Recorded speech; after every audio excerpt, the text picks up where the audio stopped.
Hey, hola. Buenos días, buenas tardes, buenas noches, dependiendo del lugar y de la hora a la que nos estén haciendo el favor de vernos o escucharnos. Te damos la bienvenida a un capítulo más de tu programa Frente a la Montaña. Si en este momento estás escuchando este capítulo en el podcast, te invitamos a visitar nuestra página en YouTube para que veas las gráficas que vamos a compartir y puedas tener una mejor comprensión del tema. En esta ocasión toca el turno de hablar sobre el edema cerebral o la hipertensión intracraneal, que es parte de este conjunto de signos y síntomas que conforman lo que conocemos como mal de montaña y que van escalando a medida que vamos ascendiendo a mayores altitudes. El edema cerebral es el síntoma más peligroso y más grave que se presenta en este síndrome y el cual vamos a desmenuzar de manera sencilla y clara en este capítulo, el cual te invitamos a escucharlo hasta el final. Y sin más que decir, vamos al tema. Y bueno, hoy toca el turno de hablar sobre el edema cerebral o hipertensión intracraneal derivado del ascenso a grandes altitudes. Esto relacionado con el síndrome de mal de montaña, que es un conjunto de signos y síntomas que se presentan en la medida en que vamos ascendiendo a grandes altitudes. Y bien, comencemos por hablar sobre la clasificación del edema cerebral.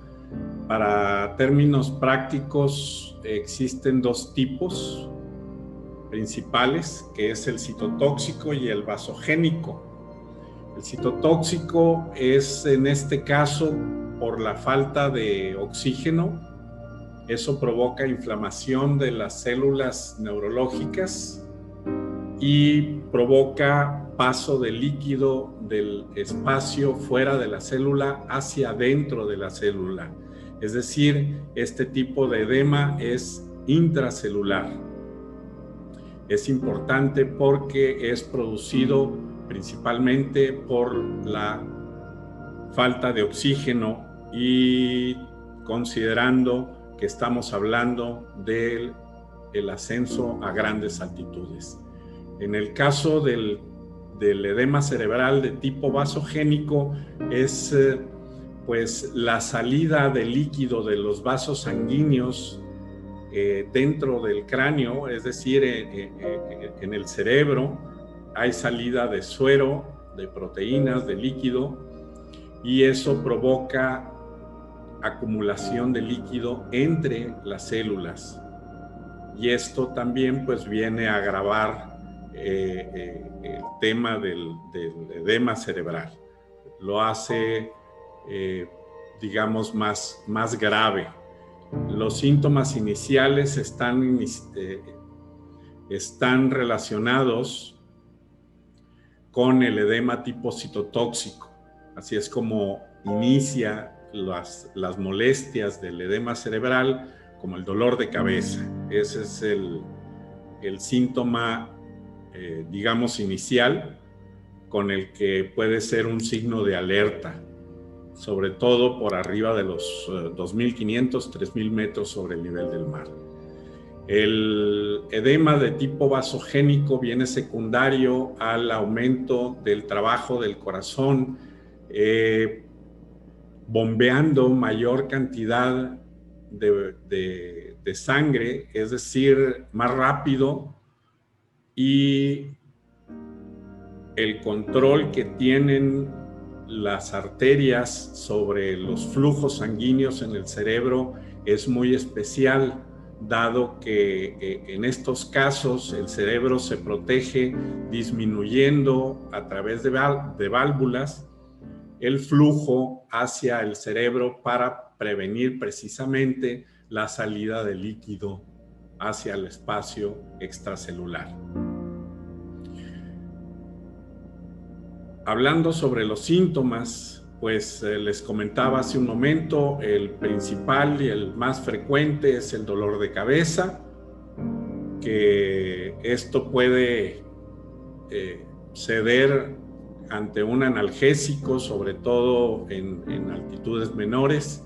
Sin embargo, no lo dejen de ver como un síntoma de alerta para tomar en un momento dado la decisión de continuar el ascenso o, en su mejor caso, descender. La hipoxia en las grandes altitudes la vamos a ver en personas con poca aclimatación o en aquellos que hacen ascensos muy rápidos. Entonces, pues son dos datos que les dejo ahí para que analicen y puedan ayudar a prevenir cualquier molestia de las que estamos hablando aquí. Otros síntomas pues son los mareos, las náuseas, los vómitos. En el caso de continuar el ascenso puede haber alteraciones en la coordinación motora, es decir, que tengan dificultad para caminar o para mantenerse en pie. Puede haber confusión mental y esto es parte quizás de muchos de los accidentes que se presentan en la montaña. Con esta confusión mental vienen también alucinaciones, desorientación y en casos ya más avanzados de edema cerebral en donde no se haya hecho pues un manejo médico adecuado, puede aparecer ceguera. Es decir, pues prácticamente pérdida de la agudeza visual. Y en los casos más extremos, en donde la acumulación de líquido está empujando hacia abajo el cerebro, puede haber una protrusión del bulbo raquídeo. El bulbo raquídeo está prácticamente debajo del cerebro y por arriba del agujero oval por donde sale la médula espinal de la cabeza. Pero el bulbo raquídeo, en donde residen el control de las funciones vitales como la frecuencia cardíaca y la frecuencia respiratoria, al momento de protruirse, es decir, de salirse del cráneo, eso puede provocar una muerte instantánea. El edema cerebral, como término médico, se refiere a una acumulación de líquidos tanto dentro como fuera de las células, pero dentro de la cavidad del cráneo. La cavidad del cráneo prácticamente es un espacio cerrado en donde no cabe más que algunos líquidos de manera natural y pues el tejido nervioso, ¿verdad? Las principales causas, entre otras, pues son las infecciones del sistema nervioso como la meningitis, la encefalitis, una disminución grave del sodio en la sangre también nos puede provocar edema. Ya lo comentamos ahorita, la hipoxia, que nos da lo que es el síndrome de mal de montaña.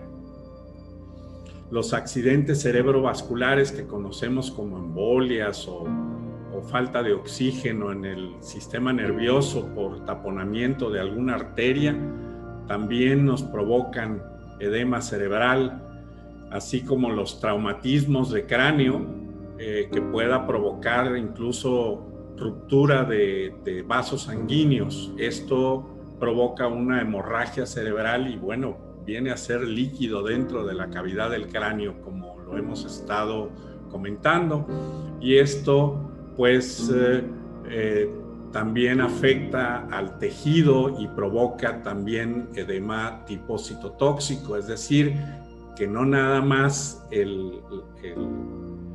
la hemorragia presente ahí va a ser las veces de un cuerpo extraño, sino que también hay crecimiento de las células del cerebro y pues con las consiguientes consecuencias, ¿verdad?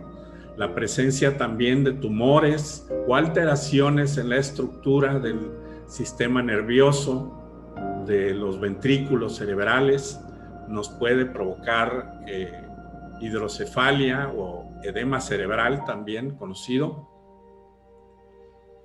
y también intoxicación por inhalación o consumo de algún tóxico, ¿verdad?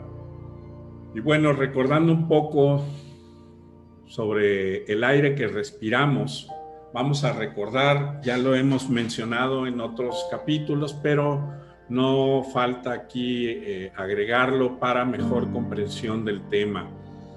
En esta gráfica y del lado izquierdo estamos viendo la altitud a diferentes escalas, desde el nivel del mar, que es el 0, hasta la cima del Everest, que es el 8000, y por encima de ahí, ¿verdad? Del lado derecho vemos lo que es la presión atmosférica. A nivel del mar son 760 milímetros de mercurio. Recordemos que los gases en la atmósfera nos dan esa cifra. El peso del nitrógeno, el peso del oxígeno y de los otros gases que están en cantidades pequeñas nos dan un peso total de 760 milímetros de mercurio a nivel del mar. De ahí, y en la columna siguiente, vamos a ver que el PO2 es el oxígeno que tenemos accesible en la atmósfera. A nivel de la atmósfera, en el nivel del mar, tenemos una concentración de oxígeno de 160 milímetros de mercurio. Eso es el 21% de los 760 del peso total de los gases. Recordemos que el nitrógeno tiene la mayor cantidad de peso porque es un gas que le da, digamos, cuerpo a la atmósfera. El cuerpo humano no lo ocupa, pero sí las bacterias y algunos vegetales. Más al lado derecho vamos a ver el PaO2, que es la presión alveolar de oxígeno, y es el oxígeno presente en los pulmones. Aquí tenemos 100 milímetros de mercurio en el alvéolo, en cada alvéolo de los pulmones, de los que hay millones, ¿verdad?, de alvéolos. Y van a ver ustedes la diferencia del oxígeno en el ambiente y el oxígeno en el pulmón. El oxígeno en el ambiente a nivel del mar son 160 y en el pulmón de 100. ¿Por qué? Porque una vez que entra el aire en los conductos respiratorios se mezcla con el vapor de agua y pierde aproximadamente 60 milímetros de mercurio. Entonces, de la presión alveolar de oxígeno que tenemos de 100, vamos a entregar aproximadamente la mitad al torrente circulatorio que viene del corazón a los pulmones, y vamos a igualar la presión que teníamos aproximadamente de 45 milímetros de mercurio, la elevamos a 100 al pasar por los alvéolos y regresa al corazón para ser distribuida en todo el organismo. Dicho esto, vean ustedes a diferentes altitudes cómo varía la presión atmosférica, cómo varía el oxígeno disponible en la atmósfera y cómo es el oxígeno que tenemos en los alvéolos. Hay una diferencia notable a los 3000, a los 5000 y a los 8000 metros sobre el nivel del mar. En este último nivel, pues prácticamente no le estamos entregando oxígeno al pulmón.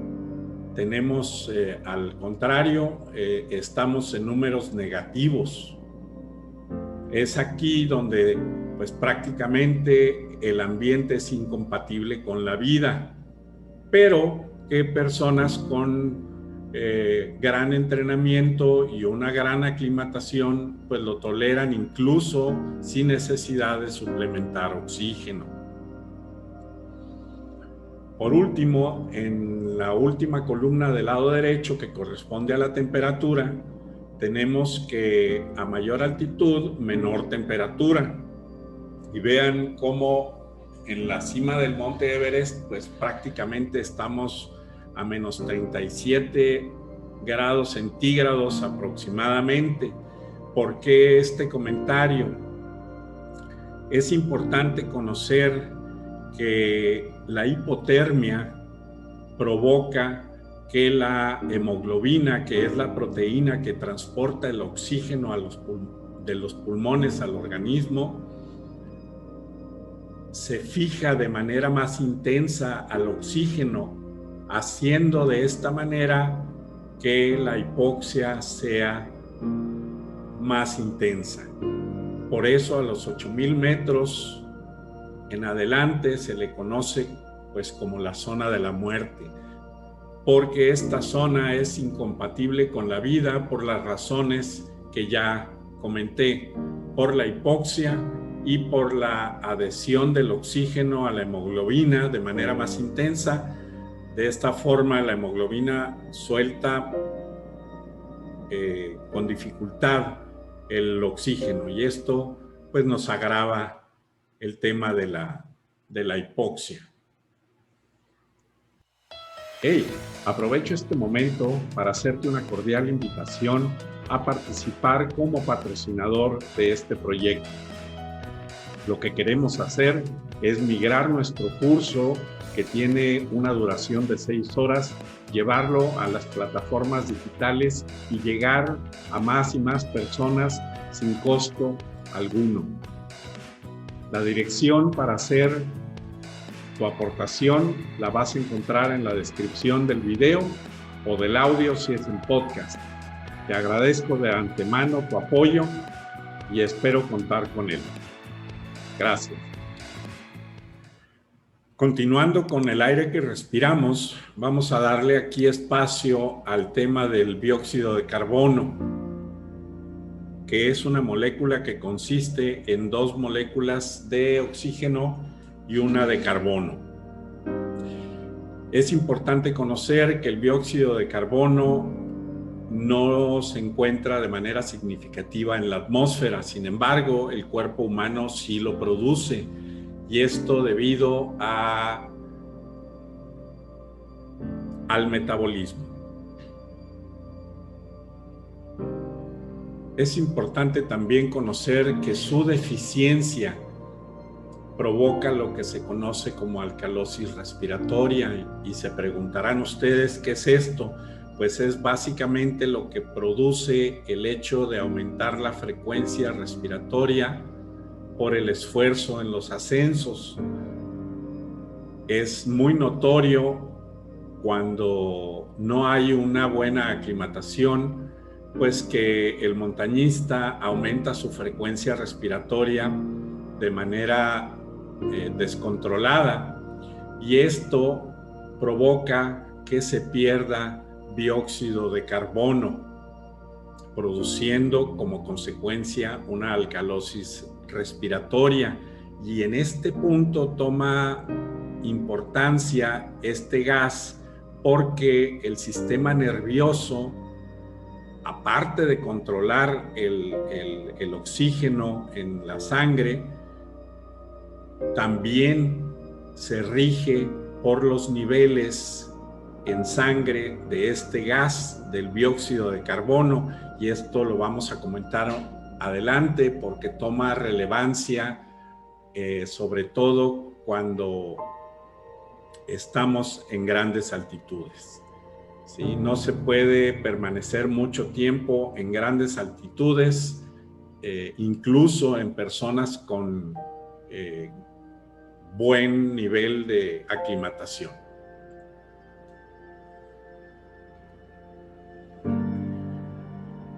Y bueno, vamos a hablar sobre esto, precisamente sobre el control de oxígeno y el control del dióxido de carbono. Vamos a hablar sobre en el sistema nervioso y considerando aquí el cerebro, ¿sí? Está dentro del cráneo, y ahí vamos a encontrar estructuras, como ya dije, el cerebro, el cerebelo, y por debajo del cerebro vamos a encontrar un órgano que se llama bulbo raquídeo. Está en una zona que se llama el puente. Y por debajo del bulbo pues está la médula espinal, que sale a través del agujero oval del cráneo. Prácticamente es el único orificio hacia afuera del cráneo, aparte de los ojos. Pero esta zona toma relevante importancia cuando el edema cerebral se hace muy intenso. Aquí en el puente o en el bulbo raquídeo vamos a encontrar, como lo vemos aquí, los núcleos que sirven para controlar la respiración y para controlar el funcionamiento del corazón. Entonces, si nos vamos a la figura aquí del lado izquierdo, estamos viendo pues lo que sería el bulbo raquídeo, el puente. De aquí recibe conexiones de unos receptores que tenemos en las carótidas. Sí, aquí los estamos circulando. Sí, son receptores que van a medir los niveles de oxígeno. Estos receptores también los vamos a encontrar en la salida de la aorta del corazón, que es la arteria principal de donde emerge la sangre del corazón. Entonces tenemos los cuerpos aórticos, que son estos, y los cuerpos carotídeos, que son los que están en la división de las carótidas que van hacia el cerebro. Y estos rigen el control del oxígeno. El control del oxígeno, pues básicamente estos cuerpos mandan información al sistema nervioso. Aquí lo vemos reflejado en esta gráfica, y van y le informan al sistema nervioso que nos hace falta oxígeno. Entonces el sistema nervioso va a responder enviando estímulos al corazón y a los pulmones para que trabajen más a prisa.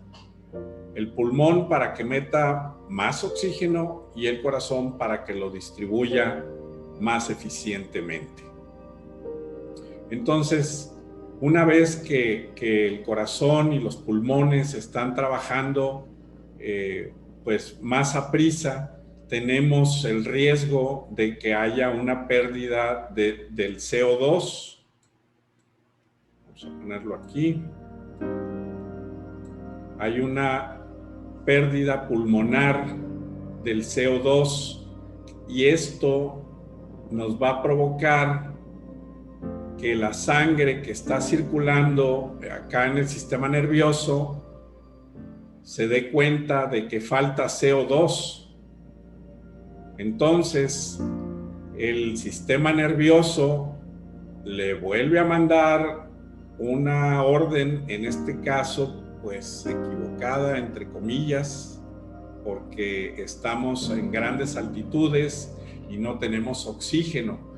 Pero el sistema nervioso le dice al pulmón y al corazón, que por favor trabajen más despacio, porque la disminución en el CO2 le afecta también al sistema nervioso de manera importante. Entonces, ¿qué sucede aquí? Pues que la hipoxia se hace más patente, ¿sí? El oxígeno pues va a disminuir de una manera más importante y va a provocar pues un estado más grave de hipoxia, y por lo tanto se agrava el tema del edema cerebral. Entonces, siempre que vayamos haciendo un ascenso, hay que estar pues muy al pendiente de cualquier síntoma que esté relacionado con el sistema neurológico. Y tan sencillo como hablar del dolor de cabeza. Si estamos a 3000 metros y comienza a tener molestias de dolor de cabeza, lo más recomendable pues es hacer un ascenso lento, escalonado, e ir monitoreando los signos y síntomas, y en caso de ser necesario descender, porque de no hacerlo así, y como lo estamos viendo en esta gráfica, las cosas se pueden agravar al grado de pues llegar a perder la vida. Aquí en esta gráfica vamos a analizar lo que estábamos comentando hace un momento en relación pues al edema. Vamos a ponerlo en este color azul. Bien.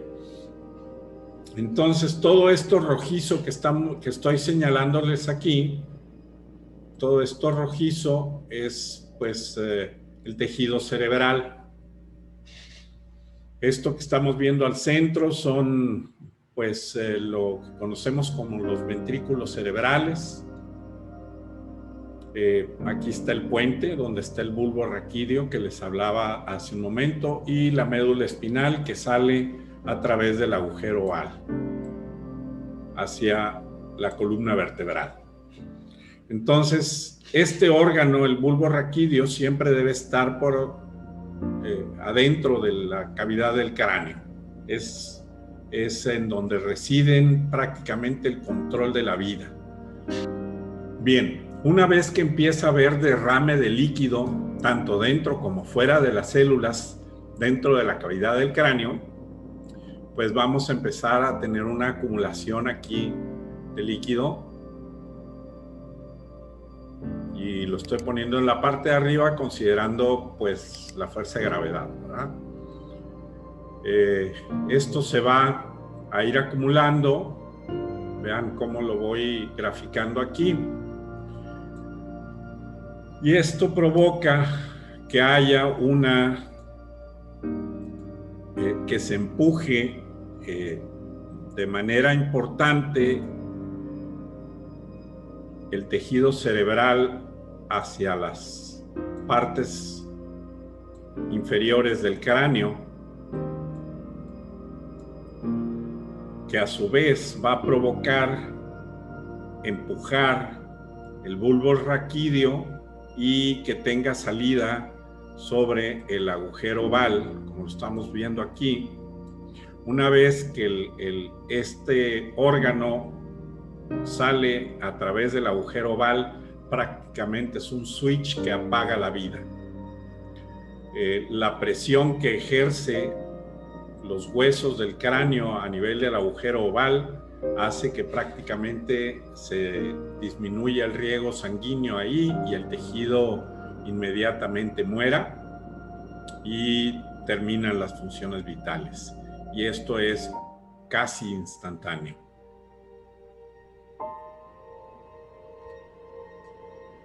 Y bueno, haciendo un resumen de lo que hemos hablado sobre el edema cerebral, ya dijimos que ante una hipoxia persistente, es decir, estar en una gran altitud y no hacer un descenso en su momento, nos puede llevar a una inflamación intracelular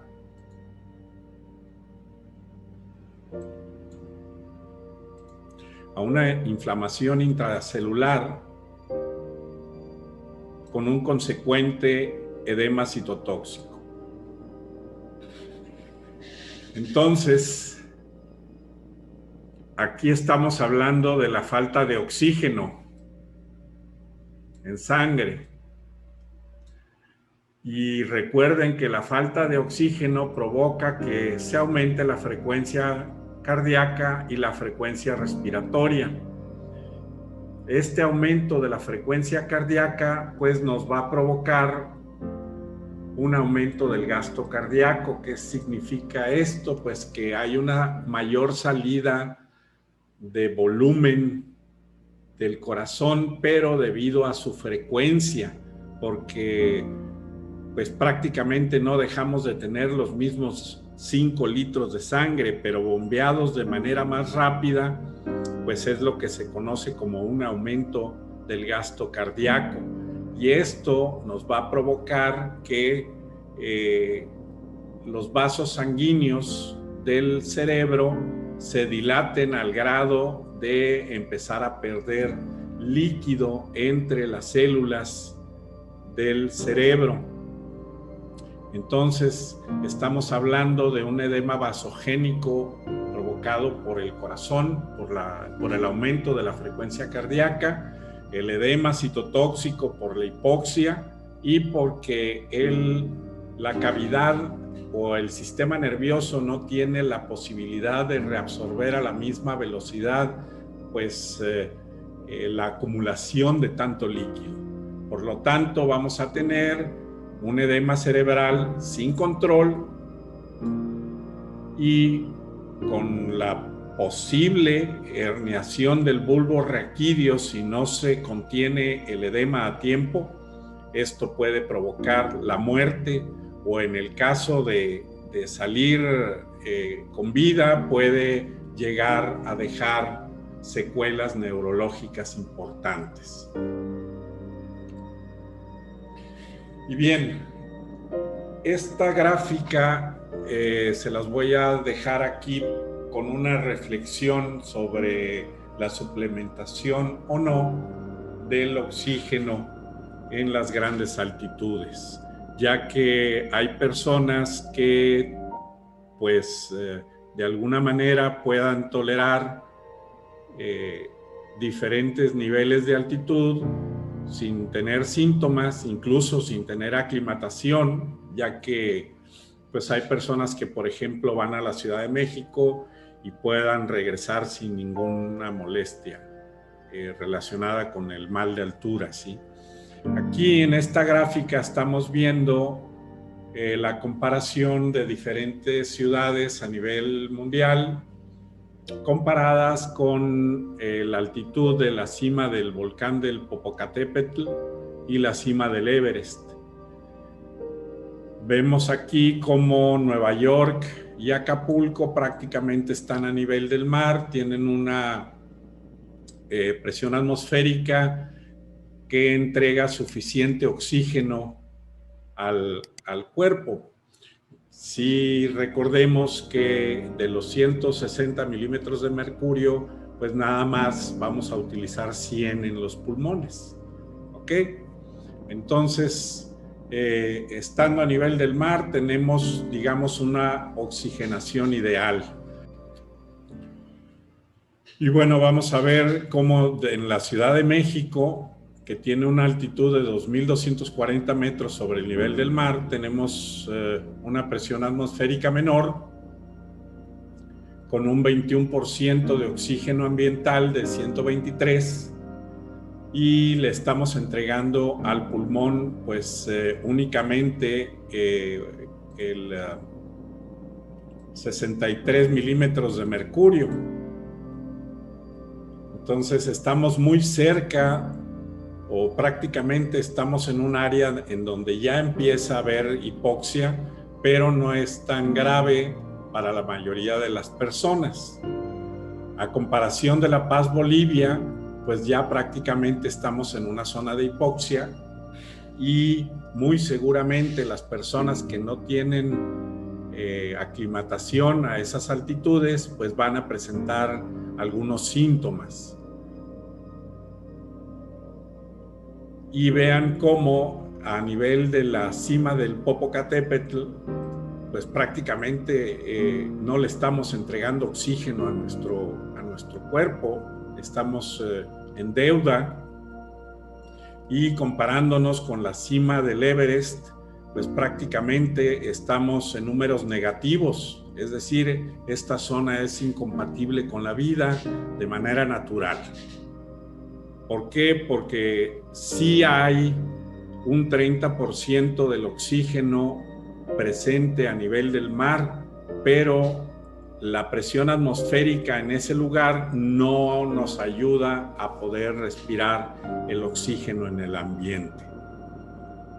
Y es aquí donde vamos a hablar sobre la posible suplementación del oxígeno, tomando en consideración pues aportarle oxígeno al 70%.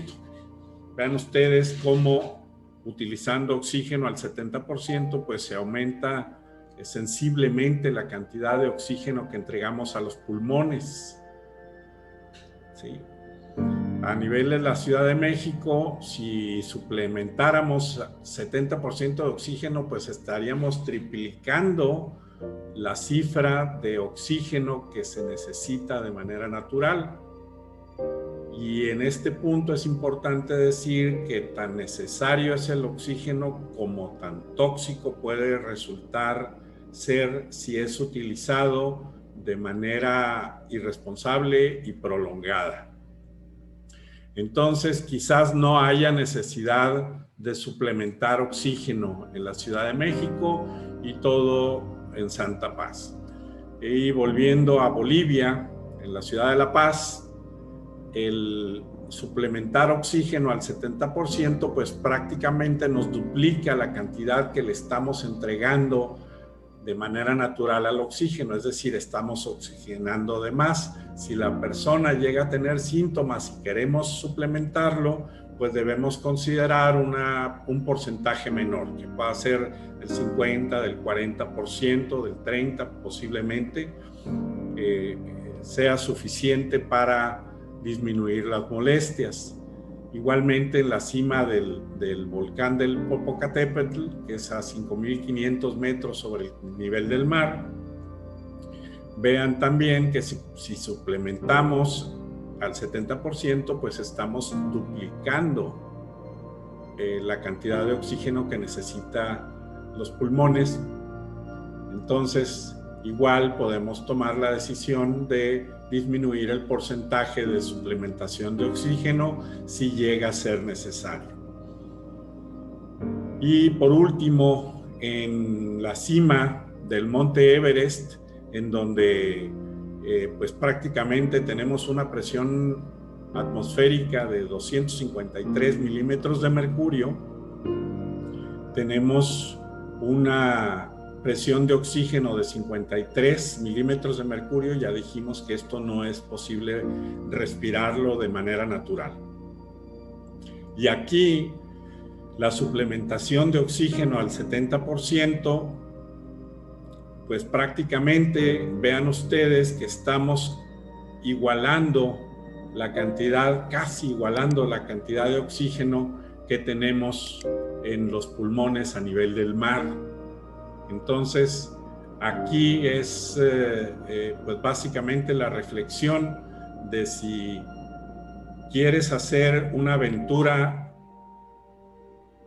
sin complicaciones y regresar sin complicaciones, porque el mismo tiempo de subida es casi el mismo tiempo de bajada, es decir, vas a permanecer mucho tiempo en el área pues prácticamente donde no es posible respirar oxígeno. Entonces, en este punto, suplementar el oxígeno al 70%, pues nos ayuda a oxigenar de manera adecuada el organismo en general. En la columna final viene una suplementación de oxígeno al 100%. Esto no es muy recomendable, por eso no vamos a hablar del tema, aun y cuando suplementar oxígeno al 100% pueda ser necesario bajo ciertas circunstancias nada más. Entonces, el criterio de suplementar el oxígeno pues está relacionado básicamente pues con el conocimiento del uso de los porcentajes a los cuales se puede suplementar este gas, ¿sí? Y finalmente En esta gráfica estamos viendo aquí un globito que viene a representar al alvéolo y estamos viendo los gases que lo contienen. Aquí dentro del alvéolo vamos a encontrar vapor de agua, CO2, oxígeno, y vean cómo el nitrógeno ocupa la mayor cantidad, ¿sí? Y sumados todos nos va a nivel del mar a dar un peso específico de 760 milímetros de mercurio. Estas cantidades van a ir variando de acuerdo pues prácticamente a la rapidez en la que hagamos nuestro ascenso. De preferencia, lo que se recomienda son ascensos escalonados para ir aclimatando poco a poco al organismo a las diferentes altitudes. Ya será decisión del guía y de su experiencia para tomar las decisiones más adecuadas con su grupo o con su persona a la que esté asesorando.